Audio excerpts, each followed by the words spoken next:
வணக்கம். ஓம் விக்னேஸ்வராய நமக.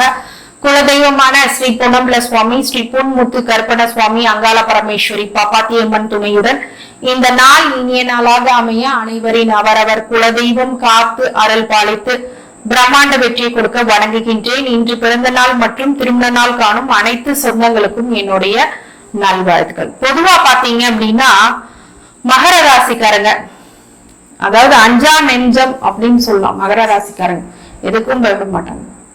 அவங்ககிட்ட போயிட்டு ஒரு விஷயத்த சொல்லுங்க, பயப்படுவாங்களான்னு பாருங்க. விலகி போவாங்க, அது வேற. ஒரு சில விஷயங்களை விலகி போவாங்க வேண்டான்ட்டு. அது நியாயத்துக்கு கட்டுப்பட்டவங்க மகர ராசிக்காரங்க. நியாயம்னு ஒரு விஷயம் தராசு மாதிரி இருப்பாங்க. ஓகேங்களா? தராசு மாதிரி எது நியாயம் எது அநியாயம் அப்படிங்கறதுல கரெக்டா இருப்பாங்க.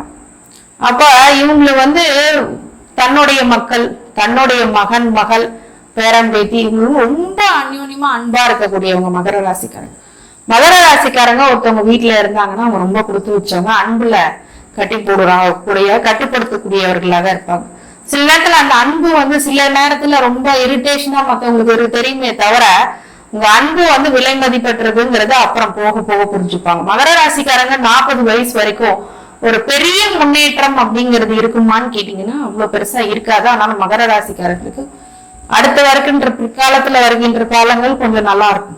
சில பேருக்கு தசாபூதிகள் அப்படிங்கறதெல்லாம் சரியில்லாம இருந்துச்சுன்னாதான் பிரச்சனை ஏற்படும். அங்க திசைகள் பொதுவாக யோக திசையாக இருக்க வேண்டும். அவயோக திசை இருந்துச்சுன்னா பிரச்சனை வரும். அது எப்படிங்க யோக திசையா அவயோக திசையா அப்படிங்க, அது ஒரு பெரிய டாபிக். அதை பத்தி பேசணும்னா இன்னொரு பதிவுல நான் ரொம்ப முக்கியமா உங்களுக்கு சொல்ல காத்திருக்கேன்.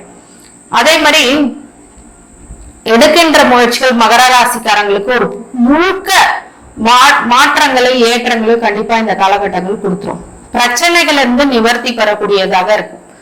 மகர ராசி ஒரு பெண் இருந்தாலும் சரி, அந்த குடும்பத்தை கட்டுக்கோப்பா கொண்டு அதை சரி பண்ணுவாங்க. ஆனா மகன் மகள் விஷயத்துல கொஞ்சம் கோட்டை விடுவாங்க, பேரம்பேத்தி விஷயத்துல கொஞ்சம் ஸ்ட்ராங்கா இருப்பாங்க.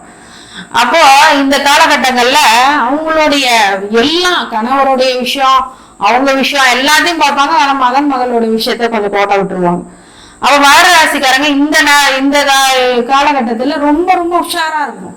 அந்த வளர்க்கிற விஷயத்துல கவனமா இருக்கும். அவங்க என்ன பண்றாங்க ஏது பண்றாங்க எல்லாத்தையும் பார்க்கணும். இவங்களுக்கு அமையக்கூடிய மனைவியோ ரொம்ப அற்புதமானவங்களா இருப்பாங்க.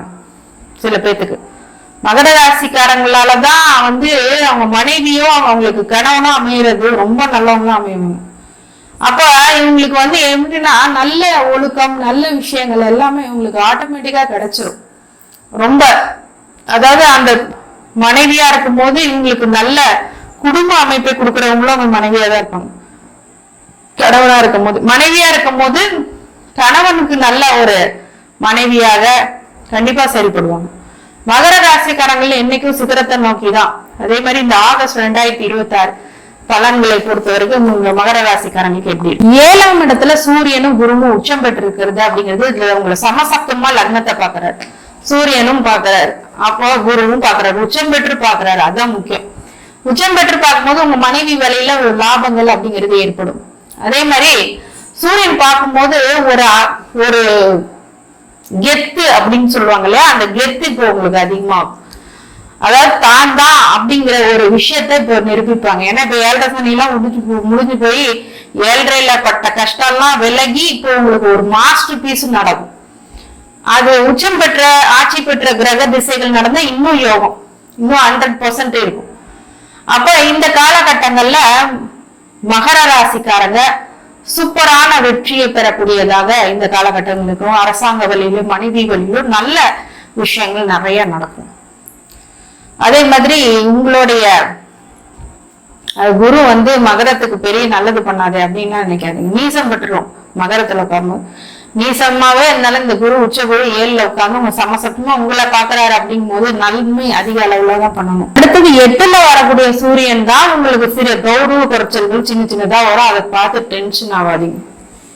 8ல சூரியன் சூரிய நமஸ்காரம் பண்ணிடுங்க, அவ்வளவுதான் விஷயம். ஆகஸ்ட் 16க்கு அப்புறம் அந்த சூரிய நமஸ்காரம் பண்ண ஆரம்பிச்சீங்கன்னா, இல்ல அதுக்கு முன்னாடி 5 நாளைக்கு முன்னாடியே பண்ண ஆரம்பிச்சீங்கன்னா நல்ல வெற்றி மீது வெற்றி கொடுக்கக்கூடிய காலகட்டமாக தான்.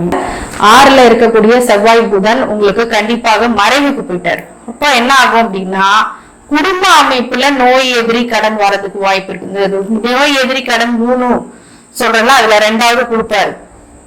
அப்ப எதிரிகிட்ட ஜாகிரதையா இருக்கணும். நோய் வர்றது ஆரோக்கியமான உணவுகளை தேர்ந்தெடுத்து சாப்பிடணும். கடன் விஷயத்துல பட்ஜெட் போட்டு பண்ணணும் அப்படிங்கறதுனால இதுல கொஞ்சம் பிரச்சனை கொடுக்கறதுக்கு வாய்ப்பு இருக்கு. செவ்வாய் புதன் சேர்க்கை அப்படிங்கிறது விசேஷ சேர்க்கை எல்லாம் கிடையாது. 6ல வரும்போது உங்களுக்கு நல்ல மாற்றங்களை கொடுப்பாருன்னா கொஞ்சம் சங்கடங்களையும் கொடுத்து போவார். அப்ப கொடுத்துருவாரு அப்படிங்கும் போது நீங்க அந்த இடத்துல எல்லாம் ரொம்ப கவனமா இருக்கணும். இந்த கடனை கொடுத்துட்டு பிரச்சனை பண்றது இந்த மாதிரி விஷயங்கள்லாம் இருக்கு. முதல்ல வாக்குல ரொம்ப முக்கியமா கவனமா இருக்கணும். எதுவுமே பேசி பேசி கோபத்தை வெளிப்படுத்தக்கூடாது. 9ல சுக்கிரன் பூர்வீக வழியில தந்தை வழி சொத்துக்கள் அப்படிங்கறதெல்லாம் கிடைக்கக்கூடியதாக இருக்கும். சுக்கிரன் வராரு. 9ல பாக்கியஸ்தானத்துல வரும்போது பாக்கியத்தை கொடுக்கக்கூடிய இடத்துல சுக்கிரன் வரும்போது நிறைய பணம் காசு புகழ் அப்படிங்கிறதுதான் ஏற்படும். தந்தை வழி சொத்துக்கள் கிடைக்கும். தந்தையால நன்மைகள் ஏற்படும். தந்தையால ஒரு சில பிரச்சனைகள் முடிவுக்கு வரும். இந்த மாதிரி விஷயங்கள்லாம் சுக்கிரன் 9ல இருக்கக்கூடியவர் கொடுப்பார்.